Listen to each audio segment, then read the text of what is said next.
हरि ओम यं ब्रह्मा वरुणेन्द्ररुद्रमरुतः स्तुन्वन्ति दिव्यैस्तवे वेदैः साङ्गपदक्रमोपनिषदे गायन्ति यं सामगाः ध्यानावस्थिति तद्गतेन परसा पश्यन्ति यं योगिनः यशान्तं न विदुसुरासुरगणा देवाय तस्मै नमः। हे मानवा विगतरागपरावरज्ञा यं शैवासमुपासते शिवेति ब्रह्मेति वेदान्तिनो बौद्धा बुद्धेति प्रमाणपटवः कर्तेति न्यायिका हर हर नित्यतुजे निशासनिरता कर्मेति मीमांसका सोऽयं नो विदधातु वाञ्छितफलं त्रैलोक्यनाथो हरि। ये मानवा विगतरागपरावरज्ञा नारायणं सुरगुरुं सततं स्मरन्ति ध्यानेन तेन हति किल विषचेतनास्ते मातु पयूधररसं न पुनः पिबन्ति।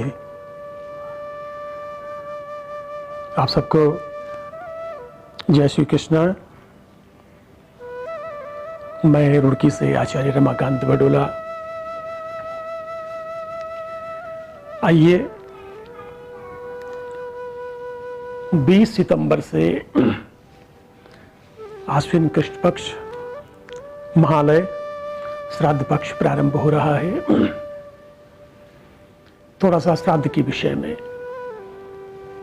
हम एक जानकारी लें। आइए तैत्तरीय उपनिषद में मातृदेवो भव, पितृदेवो भव, आचार्य देवो भव, अतिथि देवो भव। सबसे पहले माता और पिता 4 सूत्र आए हैं। श्रद्धया यत् क्रियते तत्श्राद्धम।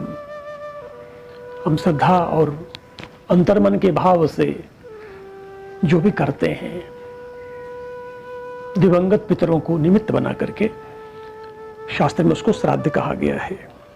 प्रेतान पितृश्च निर्दिश्य।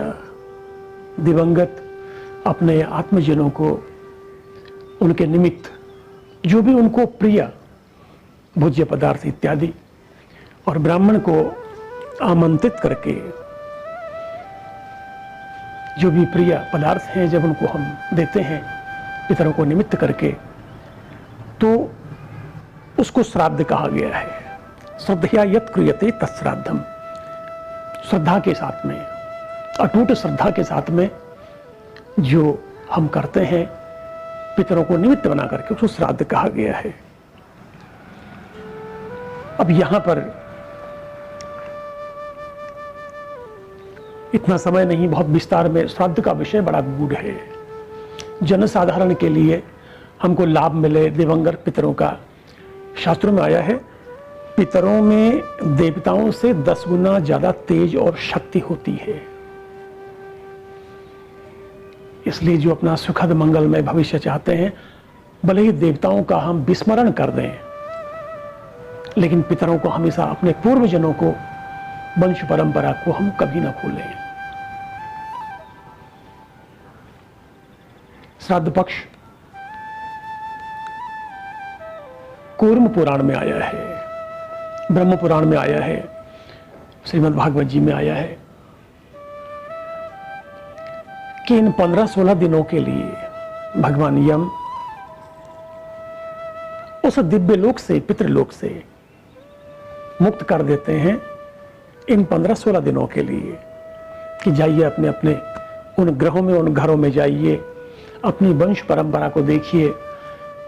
तुम्हें तुम्हारे घर वाले याद करते हैं कि नहीं करते हैं। और इन 16 दिनों के लिए यहां पर ये ध्यान देने की बात है, 20 सितंबर को पूर्णमासी का, पूर्णिमा का श्राद्ध है। पूर्णिमा को जो जिनकी मोक्ष तिथि है उनका श्राद्ध दिया जाता है। और फिर जो आश्विन कृष्ण पक्ष से, प्रतिपदा से लेकर के और पितृ विसर्जन अमावस्या तक, ये 15 तिथियां, जिस तिथि को, जिस दिन हमारे प्रियजन संसार छोड़ करके गए हैं, वो उनकी मोक्ष तिथि और इस श्राद्ध पक्ष में उस तिथि को उनका आवाहन किया जाता है। भगवान यम ब्रह्म पुराण में आया है, आप लोग जाइए अपने अपने उन ग्रहों को देखिए, सूक्ष्म स्वरूप धारण करके पितर आते हैं, अपने घरों को देखते हैं। कहीं बहुत प्रसन्नता उनको होती है, कहीं बहुत निराशा उनके हाथ लगती है। जिनके लिए हमने जीवन भर कपट किया, झूठ बोला, अन्याय किया, आज वही हमारे प्रियजन हमको भूल चुके हैं, विस्मृत कर चुके हैं। रोते हैं आंसू बहा करके, बहुत निराशा की स्थिति में वहां से वो फिर पितृलोक को लौटते हैं। लेकिन जिन घरों में उनको याद किया जाता है, जलांजलि उनको निमित्त बना करके सांसारिक कार्य उनके प्रियजन करते हैं, मंगल कामना दे करके, सुख का आनंद का आशीर्वाद दे करके पितृ वहां से लौट करके और फिर अपने दिव्य पितृलोक को जाते हैं। यहां पर ध्यान देने की बात यह है कि खाली वेद में आया है ब्राह्मणों से मुखमासीत बाहु राजन्य। इन 15-16 दिनों में ब्राह्मण के द्वारा भोजन कराएं, ब्राह्मण को, निर्धन का भी, गरीब का भी, जितने भी पशु पक्षी हैं, जातक हैं, उनका हम सम्मान करें, पितरों को निमित्त बना करके। लेकिन वेद में जो आया है कि ब्राह्मण की उत्पत्ति विराट के मुख से है। प्रिय भोजन, मिष्ठान, ध्यान रहे, गर्हित भोजन, तामसी भोजन, लहसुन और प्याज का यहां पर इन 15-16 दिनों के लिए सर्वथा इसका त्याग कहा गया है। पितरों को बड़ा कष्ट होता है, अपना भोग, अपना सुख छोड़ करके पितरों को जो प्रिय हो, बहुत लंबे समय की बात नहीं, केवल 15-16 दिनों का ये त्याग है। गौ माता को, श्वान को और काक को, कौवे को जितना भी हो सके, जिससे यथाशक्ति, परमात्मा ने अगर आपको कुछ नहीं दिया है तो फिर दक्षिण दिशा में 3 अंजलि जल भर करके आप वो भी अर्पण कर सकते हैं। गौ माता को हरी घास दे सकते हैं। अगर आपको नहीं परमात्मा ने दिया है, आप इतना भी अगर भाव से करेंगे तो आपके पितर आप पर प्रसन्न होंगे। लेकिन परमात्मा ने पितरों की कृपा से अगर आपको जीवन में बहुत कुछ दिया है तो आप समाज की सेवा कीजिए, तृप्त कीजिए, पूरे विश्व को, जितने भी जातक हैं उनको तृप्त कीजिए, उनको प्रसन्न कीजिए। ब्राह्मण को बुला करके यथाशक्ति पितरों को निमित्त बना करके उनकी प्रिय वस्तुएं भोजन के रूप में और उनको हम विदा करें। लेकिन ध्यान रहे, इसमें आस्था, ब्राह्मण कोई भूखा नहीं है भोजन का, उसको आपके भोजन की आवश्यकता नहीं है। लेकिन अपने पितरों की तृप्ति के लिए शास्त्र ने उसी को निमित्त बनाया है, निमित्त बताया है। सुयोग्य सुपात्र ब्राह्मण को बुला करके आप उसका आतिथ्य उसका सम्मान कीजिए। और आप देखिएगा, आपके पितृ, ये वंश परंपरा है। बड़े बड़े जो चिंतनशील हैं उन्होंने एक बात कही है, अपनी औलाद से ताजीम की उम्मीद न कर, अपने माँ बाप से जब तूने बगावत की है। हमारे बच्चे वही देखते हैं जो हम करते हैं। अगर हमारे बच्चों ने नहीं देखा तो कुछ नहीं करेंगे, वंश परंपरा बनी रहती है।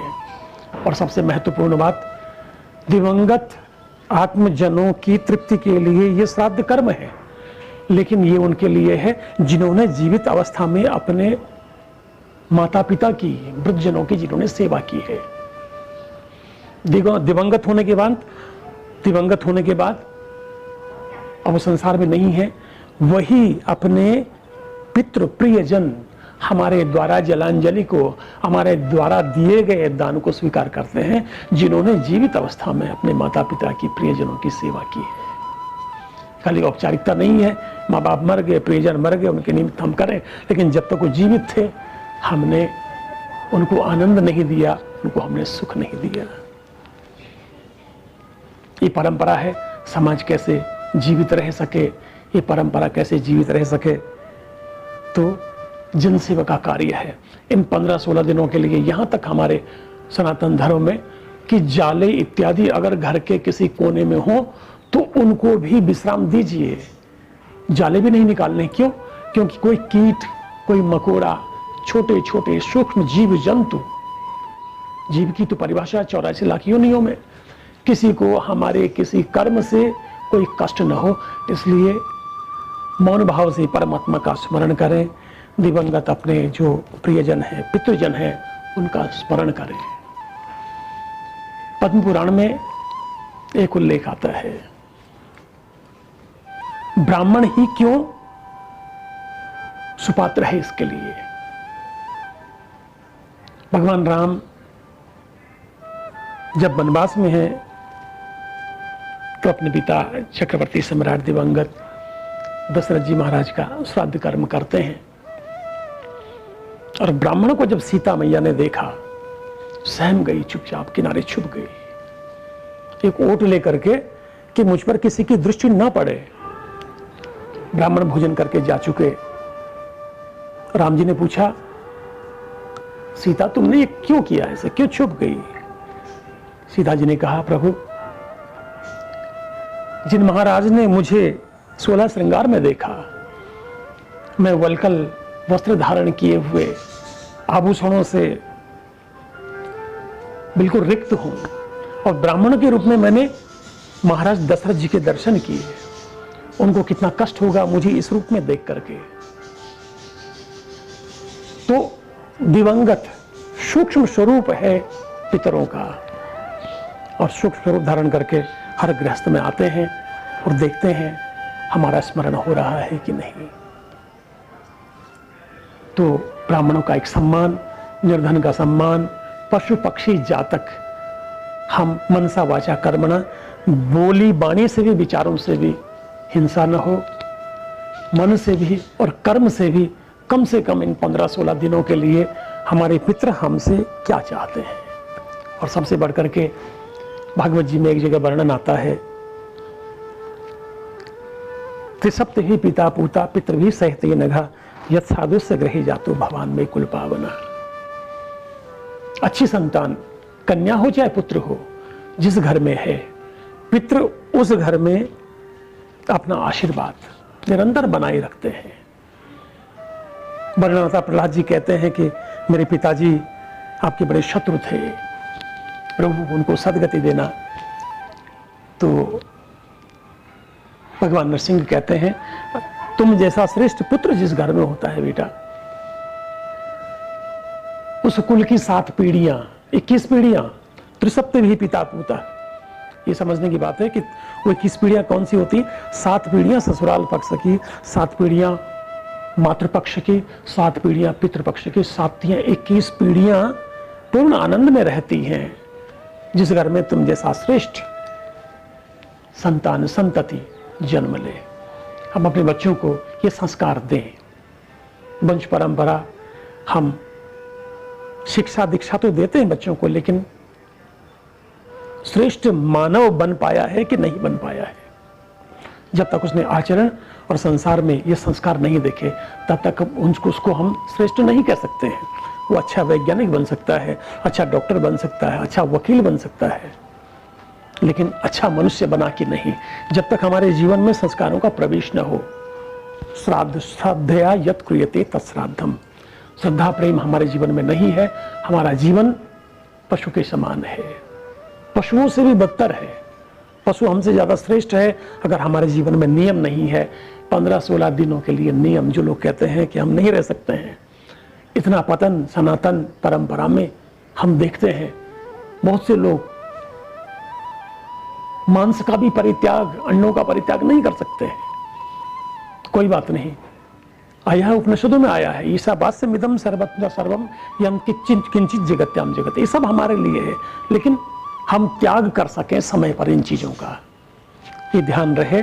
इन 15-16 दिनों में हमारे जो दिवंगत पूर्वजन हैं उनको बहुत कष्ट होता है अगर हमारा आचरण विपरीत होता है, और हमारा आचरण ठीक है, शास्त्र के अनुकूल है, तो वो दिवंगत जो हमारे पितृजन हैं, मैंने प्रारंभ में स्पष्ट किया, देवताओं से 10 गुना ज्यादा शक्ति पितरों में होती है।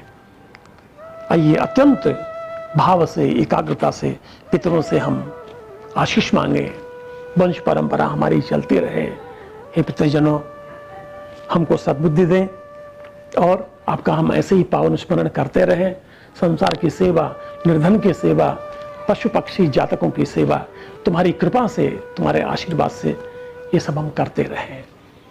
और जो ऋण है, देव ऋण, ऋषि ऋण और पितृ ऋण, जितने भी संसार में हम चाहे किसी भी मान्यता को मानने वाले हों, सबके ऊपर 3 प्रकार के कर्जे हैं, ये ऋण है। और ये जो पितृ ऋण है, पितरों का जो हमने कर्जा देना है, ऋण है, पितृपक्ष में हम अत्यंत एकाग्रता के साथ में शास्त्रीय जो परंपरा है उसका निर्वहन करते हुए हम पितृ ऋण से ऋण हो सकते हैं। नहीं तो जगत में आज तक कोई भी अपने पूर्वजनों, माता पिता के और पितरों के ऋण से आज तक ऋण नहीं हो पाया है। तो ध्यान रखें, हम बड़े भाव से 15-16 दिनों में हम परमात्मा से और अपने पूज्य पितरों का ऐसा आवाहन करें, उनका ध्यान करें और समर्पण का भाव इन 15-16 दिनों में उनके प्रति हमारा रहना चाहिए। आप सबका कल्याण हो। सर्वे भवन्तु सुखिनः, सर्वे सन्तु निरामया, सर्वे भद्राणि पश्यन्तु, मा कश्चित् दुःख भाग् भवेत्। जय श्री कृष्ण।